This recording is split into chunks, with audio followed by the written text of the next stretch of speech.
wardegdeg atoorihii filimkii burcadbadeeda Soomaalida metelaya oo uu ku dhacay cudurka coronavirus jilaaga caanka ee Tom Hanks iyo xaaskiisa Rita Wilson ayaa la sheegay inuu ku dhacay fayraska dilaaga ee coronavirus xilli ay ku sugan yihiin dalka Australia. Actorka Hanks iyo afadiisa oo labaduba 63 jir ah ayaa dhakhtarka tagay kadib markii ay isku arkeen astaamo ay ka shakiyeen sida uu atooruhu ku qoray bartiisa Instagram-ka. waxa uu intaas ku daray inay isku karantiileen lamaanaha Mareykanka u dhashay ayaa ku sugan magaalada Gold Coast oo uu Hanks ku duubay filim ku saabsan noloshii heesaagii caanka ah ee Elvis. Arbacadii ayay ahayd markii hay'adda caafimaadka adduunka ay si rasmi ah ugu dhawaaqday in fayraska coronavirus uu yahay dilaa caalami ah.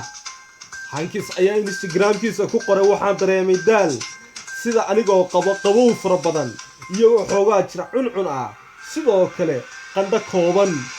warbaahinta maxalliga ee Australia ayaa sheegtay in duubitaanka filimka si ku meel gaar ah loo hakiyay ka badan 130 kiis oo coronavirus ah ayaa lagu arkay dalka Australia. fadlan haddaad ku cusub tahay subscribe saar siina share gare.